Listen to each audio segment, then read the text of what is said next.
വിദ്യാർത്ഥികളെ, ഇന്ന് നടന്ന 5ാം ക്ലാസ് അടിസ്ഥാന ശാസ്ത്രം ബേസിക് സയൻസിൻ്റെ ക്വസ്റ്റ്യൻ പേപ്പറും അതിൻ്റെ ആൻസേഴ്സുമാണ് നമ്മളിന്ന് ഡിസ്കസ് ചെയ്യുന്നത്. അപ്പോൾ മക്കൾ ആദ്യമായാണ് ഈ ചാനൽ കാണുന്നതെങ്കിൽ ചാനലൊന്ന് സബ്സ്ക്രൈബ് ചെയ്യണേ.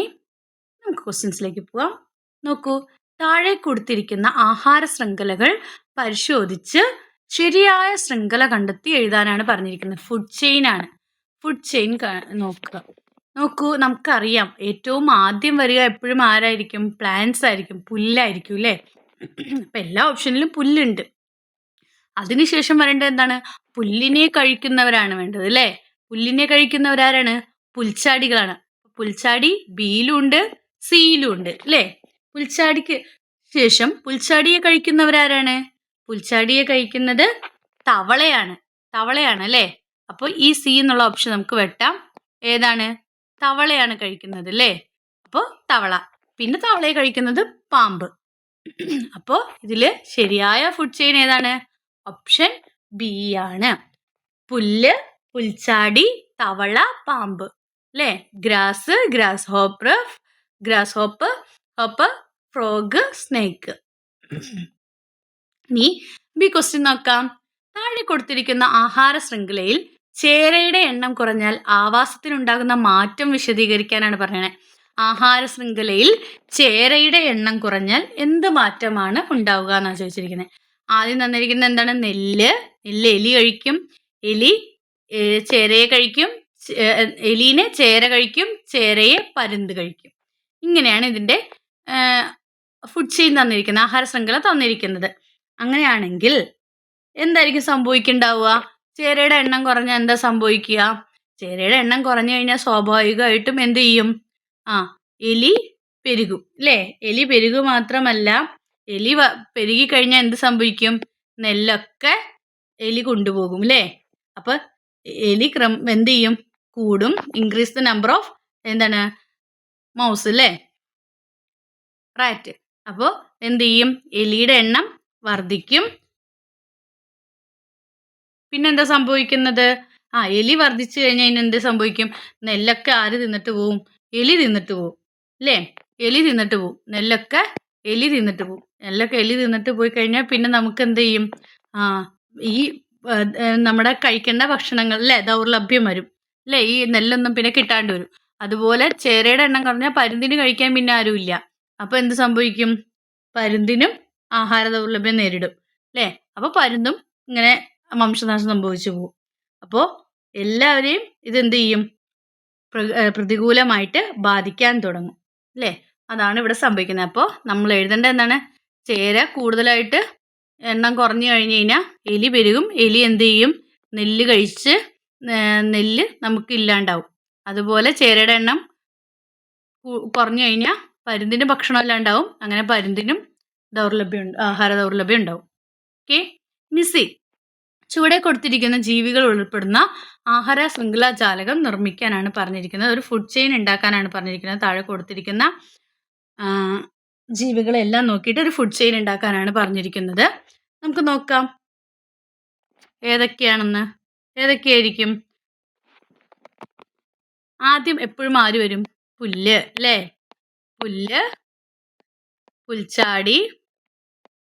പുൽച്ചാടിയെ ആര് കഴിക്കും? തവളയെ ആര് കഴിക്കും? തവളയെ പാമ്പ് കഴിക്കും. പാമ്പിനെ ആര് കഴിക്കും? കഴുകൻ കഴിക്കും അല്ലേ? അപ്പോൾ ഇങ്ങനെ നിങ്ങൾക്ക് എഴുതാം. പിന്നെയോ, പുല്ല് പുഴു തിന്നും. പിന്നെ പുഴുവിനെ കോഴി തിന്നും. കോഴീനെ ആര് തിന്നും? കുറുക്കൻ തിന്നും. കുറുക്കൻ അല്ലേ? അപ്പോൾ ഇങ്ങനെയും ഫുഡ് ചെയിൻ നിങ്ങൾക്ക് ഉണ്ടാക്കാം. അപ്പോൾ നിങ്ങൾക്ക് ഇഷ്ടമുള്ള ഒരു ഫുഡ് ചെയിൻ ഉണ്ടാക്കാനാണ് പറഞ്ഞിരിക്കുന്നത്. ഇനി നെക്സ്റ്റ് പറഞ്ഞിരിക്കുന്നത് വയൽ, കുളം, മരുഭൂമി, പുൽമേടുകൾ, കാട്, കടൽ, കണ്ടൽക്കാട്, ധ്രുവപ്രദേശം തുടങ്ങിയവയെല്ലാം വിവിധങ്ങളായ ആവാസങ്ങളാണ്. ചുവടെയുള്ള ജീവികളുടെ ആവാസം ഏതെന്ന് കണ്ടെത്തി എഴുതാനാണ് പറഞ്ഞിരിക്കുന്നത്. ഒട്ടകം എവിടെയാണ് താമസിക്കുന്നത്? മരുഭൂമിയിലാണ്. ഡെസേർട്ടിലാണ് അല്ലേ? അപ്പോൾ ഡെസേർട്ടിലാണ്. കടുവ എവിടെയാണ് താമസിക്കുന്നത്? ഫോറസ്റ്റിലാണ്. ഫോറസ്റ്റ്. ധ്രുവക്കരടി എവിടെയാണ് താമസിക്കുന്നത്? ആ ആർട്ടിക് റീജിയനിൽ അല്ലേ? ആർട്ടിക് മേഖലയിൽ, ഈ ധ്രുവ പ്രദേശങ്ങളിൽ അല്ലേ? ആർട്ടിക് മേഖല അല്ലെങ്കിൽ ധ്രുവ പ്രദേശം അല്ലേ? ആർട്ടിക് മേഖല അല്ലെങ്കിൽ ധ്രുവ പ്രദേശം എന്ന് നമ്മൾ പറയും, Arctic region. Next dolphin. Dolphin എവിടെയായിരിക്കും? ഡോൾഫിൻ കടലിൽ അല്ലേ? സീല്. ഡോൾഫിൻ സീലാണ്. അപ്പോൾ ഇങ്ങനെയാണ് നിങ്ങളോട് പട്ടികപ്പെടുത്താനായിട്ട് പറഞ്ഞിരിക്കുന്നത്. നെക്സ്റ്റ് ചിത്രം നിരീക്ഷിക്കുക. നൽകിയിരിക്കുന്ന ചിത്രം ഏത് അധിനിവേശ ജീവിയുടേതാണ്? നിങ്ങളുടെ സമീപത്തുള്ള ജലാശയത്തിൽ ഈ ജീവി എത്തിച്ചേർന്ന ജലാശയത്തിൽ ഉണ്ടാകുന്ന മാറ്റങ്ങൾ എന്തെല്ലാം എന്നാണ് ചോദിച്ചിരിക്കുന്നത്. ഇത് ഏതാണ്? ആഫ്രിക്കൻ മുഷിയാണ്. എന്താണ്? ആഫ്രിക്കൻ മുഷി. ഏതാണ് മക്കളെ? ആഫ്രിക്കൻ മുഷിയാണ്. ഇത് നമ്മുടെ ഇവിടെ എത്തിക്കഴിഞ്ഞാൽ എന്ത് സംഭവിക്കും? ഇത് കൂടുതലായിട്ട് പെരുകും. ഇത് എണ്ണം നന്നായി ഇത് പെരുകും അല്ലേ? ഇത് ക്രമാതീതമായിട്ട് പെരുകും. അതുപോലെ ഇതിൽ എത്തിച്ചേരുന്ന മറ്റുള്ള നാടൻ മത്സ്യങ്ങളൊക്കെ അതോടുകൂടി നശിച്ചു പോകും. അപ്പോൾ നമ്മുടെ ബയോഡൈവേഴ്സിറ്റിയെ അത് പ്രതികൂലമായിട്ട് ബാധിക്കും. അതാണ് അത് എഴുതേണ്ടത്. ഇനി സി, സസ്യങ്ങളിൽ കാണപ്പെടുന്ന നിറങ്ങളും അവയ്ക്ക് കാരണമായ വർണ്ണങ്ങളും അടങ്ങിയ പട്ടിക നൽകിയിരിക്കുന്നു. പട്ടിക പരിശോധിച്ച് ശരിയായ ജോഡി ഏതെന്ന് കണ്ടെത്തി എഴുതാനാണ് പറഞ്ഞിരിക്കുന്നത്. പച്ച എന്ന് പറയുന്നത് ഏതാണ്? ക്ലോറോഫിൽ, ഹരിതകം അല്ലേ? ചുവപ്പ് എന്ന് പറയുന്നത് ഏതാണ്? ആന്തോസയാനിൻ. അടുത്തത് ഓറഞ്ച് എന്ന് പറയുന്നത് കരോട്ടിൻ. ഇനി മഞ്ഞ എന്ന് പറയുന്നത് സാന്തോഫിൽ. അപ്പോൾ ഓപ്ഷൻ ഏതായിരിക്കും? ഓപ്ഷൻ സി ആണ് അല്ലേ? 1 C, 2 D, 3 B, 4 A. Option C ആണ് കറക്റ്റ് ആൻസർ. മൂന്നാമത്തെ ക്വസ്റ്റ്യൻ.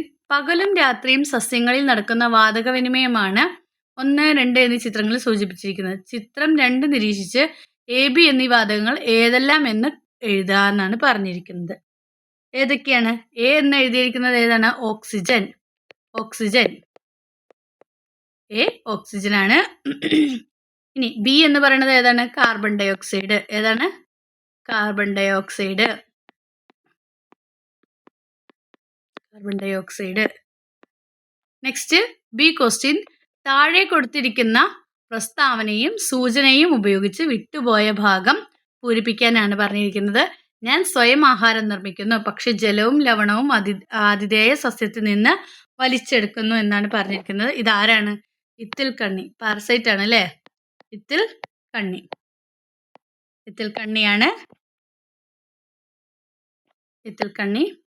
നെക്സ്റ്റ് മരവാഴയുടെ ആണ് അപ്പോൾ എഴുതാൻ പറഞ്ഞിരിക്കുന്നത്. മരവാഴയ്ക്ക് നമുക്ക് എങ്ങനെ എഴുതാം? മരവാഴ എന്താ ചെയ്യുന്നത്? എന്ത് ചെയ്യണം? അതിന് വേണ്ട ആഹാരം സ്വയം നിർമ്മിക്കുന്നു. പിന്നെന്താണ്? വാസസ്ഥലത്തിനായിട്ട് മാത്രമാണ് ഇത് എന്ത് ചെയ്യുന്നത്? ആതിഥേയ സസ്യത്തെ ആശ്രയിക്കുന്നത്. അതുപോലെ ജലവും ലവണവും ആതിഥേയ സസ്യത്തിൽ നിന്ന് ഇവരെന്ത് ചെയ്യുന്നില്ല? വലിച്ച് എടുക്കുന്നില്ല. അപ്പോൾ ഇതിലേതെങ്കിലുമൊക്കെ പോയിന്റ് എഴുതുക. ഇനി സി, ചുവടെ കൊടുത്തിരിക്കുന്നതിൽ ശരിയായ പ്രസ്താവന എഴുതുക. എല്ലാ ജീവികളും ശ്വസനത്തിനായി ഓക്സിജൻ, കാർബൺ ഡൈ ഓക്സൈഡ് എന്നീ വാതകങ്ങൾ ഉപയോഗിക്കുന്നു. ശ്വസനഫലമായി സസ്യങ്ങളിൽ ഉണ്ടാകുന്ന കാർബൺ ഡൈ ഓക്സൈഡ് പകൽ സമയത്ത് പ്രകാശ സംശ്ലേഷണത്തിന് ഉപയോഗിക്കുന്നു. അന്തരീക്ഷത്തിലുള്ള കാർബൺ ഡൈ ഓക്സൈഡ് സസ്യങ്ങൾ പ്രകാശ സംശ്ലേഷണത്തിന് ഉപയോഗിക്കുന്നു. സസ്യങ്ങളിൽ വാതകവിനിമയം നടക്കുന്ന സൂക്ഷ്മ സുഷിരങ്ങളാണ് സ്റ്റൊമേറ്റ. അപ്പോൾ ഇതിൽ നമ്മളോട് ചോദിച്ചിരിക്കുന്നത് ഏതാണ് കറക്റ്റ് എന്നാണ് ചോദിച്ചിരിക്കുന്നത്. ഓപ്ഷൻ സി ആണ് കറക്റ്റ്. 1, 3, 4 ശരിയാണ്. 1, 3, 4 ശരിയാണ്.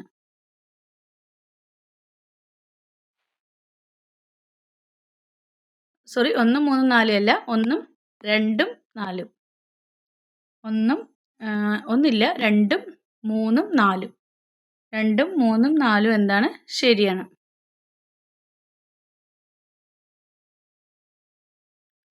എ ആണ്. ഓപ്ഷൻ എ ആണ് ശരിയായ ഉത്തരം. നെക്സ്റ്റ് നമുക്ക് നോക്കാം. താഴെയിൽ ഒരു ബോക്സ് തന്നിട്ടുണ്ട്. ഡെങ്കിപ്പനി പരക്കുന്നു. നെൽമല പഞ്ചായത്തിൽ ഡെങ്കിപ്പനി വ്യാപകമാവുന്നു. വലിച്ചെറിയുന്ന പ്ലാസ്റ്റിക് കുപ്പികളിലും കവറുകളിലുമുള്ള വെള്ളത്തിൽ മുട്ടയിട്ട് പെരുകുന്ന ജീവിയാണ് ഈ രോഗം പരത്തുന്നത്. ഡെങ്കിപ്പനി നിയന്ത്രിക്കുന്നതിന് ആവശ്യമായ പ്രാഥമിക നടപടികൾ പഞ്ചായത്തും ആരോഗ്യവകുപ്പും ഏറ്റെടുത്ത് നടത്തുന്നു. പത്രവാർത്തയാണ് നൽകിയിരിക്കുന്നത്. ഡെങ്കിപ്പനി പരത്തുന്ന ജീവി ഏതെന്നാണ് ചോദിച്ചിരിക്കുന്നത്. ആരാണ്? കൊതുക്, മോസ്കിറ്റോ അല്ലേ? കൊതുകാണ് പരത്തുന്നത്. രണ്ടാമത്തത്, ഈ ജീവി പെരുകുന്ന സാഹചര്യം ഒഴിവാക്കാനുള്ള മറ്റ് 2 മാർഗങ്ങൾ എഴുതുക. അപ്പോൾ ഇതിൽ പറഞ്ഞിട്ടുണ്ട് എന്താണ്? ഇവിടെ നിങ്ങൾക്ക് ഇതിനകത്ത് നിന്ന് തന്നെ എടുത്ത് എഴുതാം അല്ലേ? പ്ലാസ്റ്റിക് കുപ്പികളിലും കവറുകളിലുമുള്ള വെള്ളത്തിൽ മുട്ടയിട്ട് പെരുകുന്ന ജീവിയാണ് ഈ രോഗം പരത്തുന്നതെന്ന് പറയുന്നത്. അപ്പം പ്ലാസ്റ്റിക് കുപ്പികളും കവറുകളും വലിച്ചെറിയാതിരിക്കുക. അപ്പം അത് ഒഴിവാകും അല്ലേ? അതുപോലെ പിന്നെന്താണ്? വേറെ ഏതാണ്? വേറെ നമ്മൾ ചിരട്ടയിലൊക്കെ അല്ലേ? ചിരട്ടയൊക്കെ ഇങ്ങനെ നിവർന്ന് അതിൽ വെള്ളം കെട്ടിക്കിടക്കുന്നുണ്ടെങ്കിൽ ആ സാഹചര്യങ്ങളൊക്കെ ഒഴിവാക്കുക. പിന്നെ കാടുകളൊക്കെ ഇങ്ങനെ പുല്ലൊക്കെ കൂടി കിടക്കുന്നുണ്ടെങ്കിൽ അതൊക്കെ വെട്ടി ഒതുക്കി വെക്കുക അല്ലേ? അപ്പോൾ കൊതുക് പെരുകാനുള്ള സാഹചര്യം കുറയും. ഈ പകരുന്ന രോഗങ്ങൾ മാത്രമല്ലല്ലോ ഉള്ളത്. ചുവടെയുള്ള പട്ടിക പരിശോധിച്ച് പൂർത്തിയാക്കാൻ പറഞ്ഞിട്ടുണ്ട്. അപ്പോൾ പകരാത്ത രോഗങ്ങളുണ്ട് അല്ലേ? അപ്പോൾ ആദ്യം എന്താ എഴുതേണ്ടത്? പകരാത്ത രോഗങ്ങൾ. പകരാത്ത ഹൃദ്രോഗം, ക്യാൻസർ, പകരാത്ത വേറെ ഏതൊക്കെ രോഗങ്ങളാണുള്ളതെന്ന് എഴുതാനാണ് പറഞ്ഞിരിക്കുന്നത്.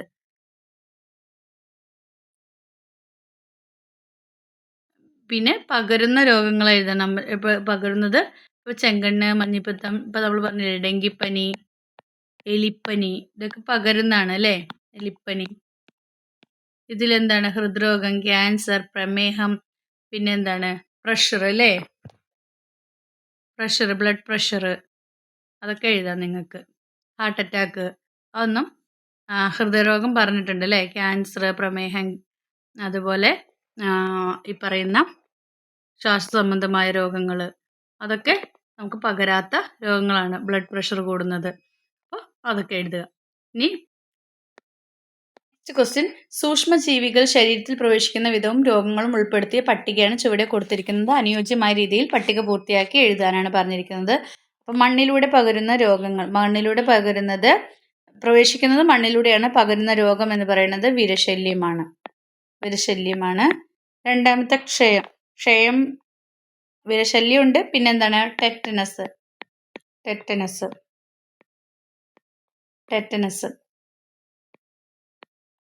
നെക്സ്റ്റ് ക്ഷയമാണ്.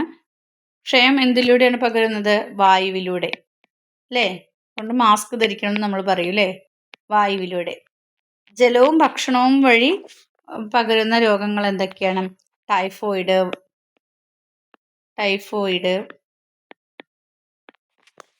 കോളറ. ഓക്കെ. പിന്നെ നെക്സ്റ്റ് പറഞ്ഞിരിക്കുന്നത് എന്താണ്? കുഷ്ഠം നമ്മൾ പരസ്പരമുള്ള കോണ്ടാക്റ്റിലൂടെ അല്ലേ? മനുഷ്യരുടെ സമ്പർക്കത്തിലൂടെ അല്ലേ? കോണ്ടാക്റ്റിലൂടെ, മനുഷ്യ സമ്പർക്കത്തിലൂടെ അല്ലേ?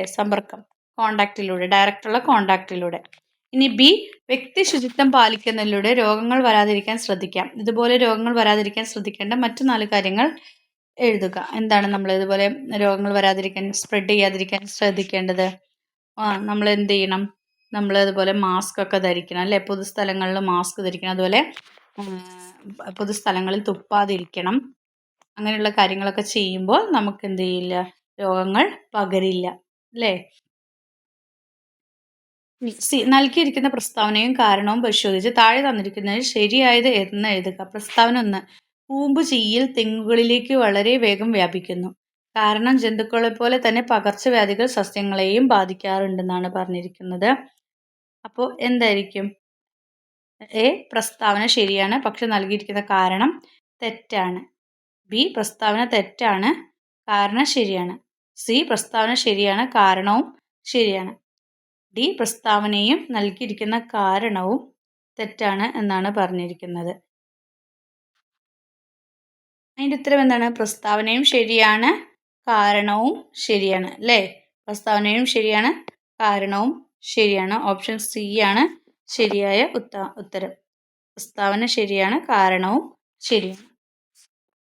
ഇനി 5-ാമത്തത്, അവിടെ ഒരു സംഭാഷണം നൽകിയിരിക്കുന്നുണ്ട്. അസുഖമില്ലാത്ത ഞാൻ എന്തിനാണ് കുത്തിവയ്പ് എടുക്കുന്നത്? അത് പ്രതിരോധ കുത്തിവയ്പ്പാണ്. സംഭാഷണം ശ്രദ്ധിച്ചല്ലോ. അസുഖമില്ലാത്ത അവസ്ഥയിലും പ്രതിരോധ കുത്തിവയ്പ്പുകൾ എടുക്കണം. ഈ പ്രസ്താവനയോടുള്ള നിങ്ങളുടെ അഭിപ്രായം രേഖപ്പെടുത്തുക. അപ്പോൾ എന്താണ്, അസുഖമില്ലെങ്കിൽ നമ്മൾ എന്ത് ചെയ്യണം? പ്രതിരോധ കുത്തിവയ്പ്പുകൾ എടുക്കണം. അത് അസുഖം വരില്ല എന്നുള്ളതിനല്ല, നമുക്ക് അസുഖം വന്നു കഴിഞ്ഞാലും എന്ത് ചെയ്യാം? അതിൻ്റെ കാഠിന്യം കുറയ്ക്കാനായിട്ട് സാധിക്കും എന്നുള്ളത് കൊണ്ടാണ്. അപ്പോൾ ഈ പ്രസ്താവനയോട് എന്താണ്, അസുഖം ഇല്ലാതെ കുത്തിവയ്പ്പ് പ്രതിരോധ കുത്തിവയ്പ്പ് എടുക്കൽ നിർബന്ധമാണ് എന്നാണ് ഉള്ളത്. ഓക്കെ, അതാണ്. അപ്പോൾ ഇതിനോട് യോജിക്കുന്നു എന്നും പറഞ്ഞിട്ടാണ് നിങ്ങൾ എന്ത് ചെയ്യണം? അഭിപ്രായം എഴുതേണ്ടത്. ഞാൻ പ്രസ്താവനയോട് യോജിക്കുന്നു, കാരണം പ്രതിരോധ കുത്തിവയ്പ്പ് എടുക്കേണ്ടത് അത്യാവശ്യമാണ്. ഇനി ബി, ചുവടെ നൽകിയിരിക്കുന്ന സന്ദർഭങ്ങൾ വായിക്കുക. അരിമാവ് പൊളിക്കുന്നു, തുണികളിലെ അഴുക്ക് നീക്കം ചെയ്യുന്നു, ജൈവ അവശിഷ്ടങ്ങളെ വിഘടിപ്പിച്ച് മണ്ണിൽ ചേർക്കുന്നു, പകർച്ചവ്യാധികൾ പരത്തുന്നു. ഇതിൽ എന്താ ചോദിച്ചിരിക്കുന്നത്? ഇത് സൂക്ഷ്മജീവികൾ ഉപകാരികളാവുന്ന സന്ദർഭങ്ങൾ എടുത്ത് എഴുതാനാണ് പറഞ്ഞിരിക്കുന്നത്. സൂക്ഷ്മജീവികൾ ഉപകാരികളാവുന്ന സന്ദർഭങ്ങൾ ഏതൊക്കെയാണ്? ഒന്ന്, അരിമാവ് പൊളിക്കാൻ വേണ്ടിയിട്ട് ഉപയോഗിക്കും അല്ലേ? അപ്പോൾ ഒന്നാമത്തേത് നമുക്ക് ഉപകാരികളാണ്. രണ്ടാമത്തേത് ഏതാണ്? അടുത്തത് ജൈവാവശിഷ്ടങ്ങളെ വിഘടിപ്പിച്ച് മണ്ണിൽ ചേർക്കുന്നത്, മണ്ണിന് വളമായിട്ട് മാറ്റാൻ വേണ്ടി. അപ്പോൾ 1ഉം 3ഉം ശരിയാണ്. അപ്പോൾ ഓപ്ഷൻ ബി ആണ് ശരിയായ ഉത്തരം. സന്ദർഭം 1ഉം 3ഉം. ഇനി പരിസ്ഥിതി ശുചിത്വവുമായി ബന്ധപ്പെട്ട് ആരോഗ്യ ക്ലബ്ബ് നടത്തുന്ന പോസ്റ്റർ പ്രദർശനത്തിലേക്ക് ഒരു പോസ്റ്റർ തയ്യാറാക്കുക. അപ്പോൾ ഒരു കോളമൊക്കെ വരച്ചിട്ട് ഒരു പോസ്റ്റർ നല്ല ഭംഗിയിൽ പരിസ്ഥിതി ശുചിത്വത്തിൻ്റെ ഒരു പിക്ചറൊക്കെ വരച്ച് അതിൻ്റെ എന്തെങ്കിലും സ്ലോഗനൊക്കെ എഴുതി ഒരു പോസ്റ്റർ തയ്യാറാക്കാനാണ് പറഞ്ഞിരിക്കുന്നത്. ഇനി 6ാമത്തെ ക്വസ്റ്റ്യൻ, സസ്യങ്ങളിൽ ജലം നിർവഹിക്കുന്ന ധർമ്മങ്ങളാണ് താഴെ കൊടുത്തിരിക്കുന്നത്. വിട്ടുപോയവ പൂർത്തിയാക്കാനാണ് പറഞ്ഞിരിക്കുന്നത്. നമുക്ക് നോക്കാം എന്തൊക്കെയാണ് എന്ന് നോക്കാം. ആദ്യത്തെ പറഞ്ഞിരിക്കുന്നത് എന്താണ്? നമ്മളോട് എഴുതാൻ പറഞ്ഞിരിക്കുന്നത് സസ്യങ്ങളിൽ ജലം നിർവഹിക്കുന്ന ധർമ്മങ്ങൾ എന്തൊക്കെയാണെന്നാണ് ചോദിച്ചിരിക്കുന്നത്. അതായത് പ്ലാന്റ്സിൽ വാട്ടർ നിർവഹിക്കുന്ന ധർമ്മങ്ങൾ എന്തൊക്കെയാണെന്നാണ് എഴുതാൻ പറഞ്ഞിരിക്കുന്നത്. എന്തൊക്കെയാണ്? ഒന്ന്, ആഗിരണം ചെയ്ത ലവണങ്ങൾ എവിടെ എത്തിക്കുന്നു? ചെയ്ത ലവണങ്ങൾ ഇലകളിൽ എത്തിക്കാൻ സഹായിക്കുന്നു അല്ലേ? ഇലകളിൽ എത്തിക്കുന്നതിന്. പിന്നെ ആഹാരത്തെ ഇലകളിൽ നിന്നും മറ്റു ഭാഗങ്ങളിലേക്ക് എത്തിക്കുന്നതിന് അല്ലേ? ആഹാരത്തെ ഇലകളിൽ നിന്നും മറ്റു ഭാഗങ്ങളിലേക്ക് എത്തിക്കുന്നതിന്.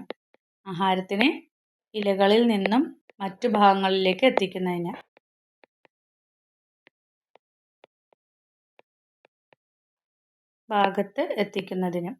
പിന്നെ എന്താണ്? സസ്യശരീരത്തിൻ്റെ ഘടന നിലനിർത്തുന്നതിന്. അങ്ങനെ ഏതെങ്കിലും നിങ്ങൾക്ക് എഴുതാം.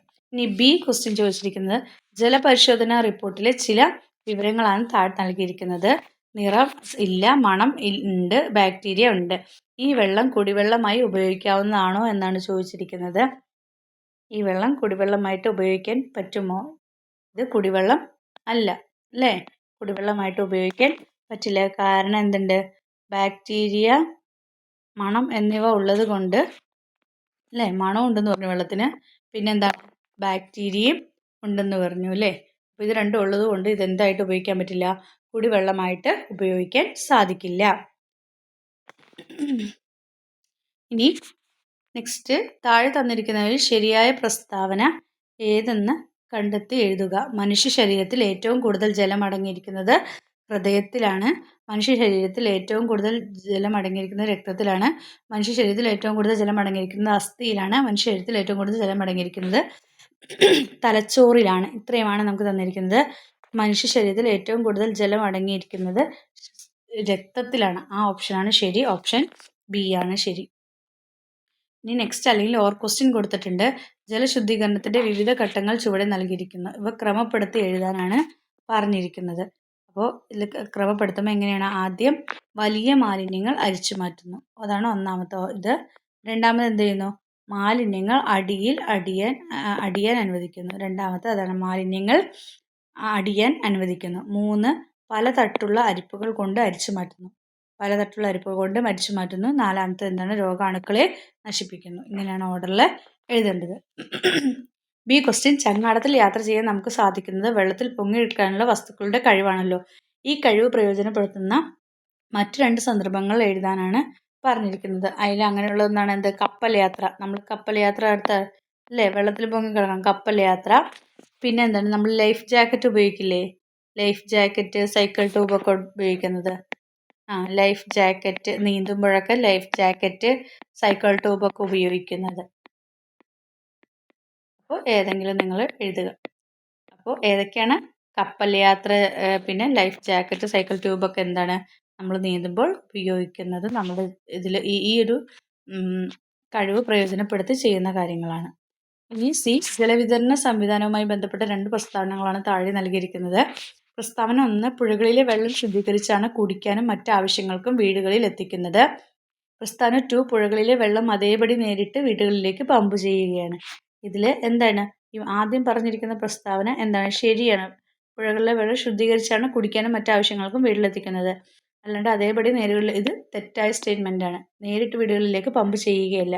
അപ്പോൾ ഒന്നാമത്തെ ശരി, രണ്ടാമത്തെ തെറ്റ് എന്ന് പറയുന്ന പ്രസ്താവനയാണ് നമ്മൾ എടുക്കേണ്ടത്. എ ആണ്. പ്രസ്താവന 1 ശരിയാണ്, പ്രസ്താവന 2 തെറ്റാണ്. അപ്പോൾ നിങ്ങളുടെ ഇന്നത്തെ എക്സാമുമായി ബന്ധപ്പെട്ട ക്വസ്റ്റ്യൻസും അതിൻ്റെ ആൻസേഴ്സും നമ്മൾ ഡിസ്കസ് ചെയ്തത്. അപ്പോൾ നിങ്ങൾക്ക് വീഡിയോ ഉപകാരപ്രദമായെങ്കിൽ ലൈക്ക് ചെയ്യുക, ഷെയർ ചെയ്യുക. ആദ്യമായി ചാനൽ കാണുന്ന കൂട്ടുകാരുണ്ടെങ്കിൽ ചാനൽ ഒന്ന് സബ്സ്ക്രൈബ് ചെയ്യണേ. Then see you again. Thank U.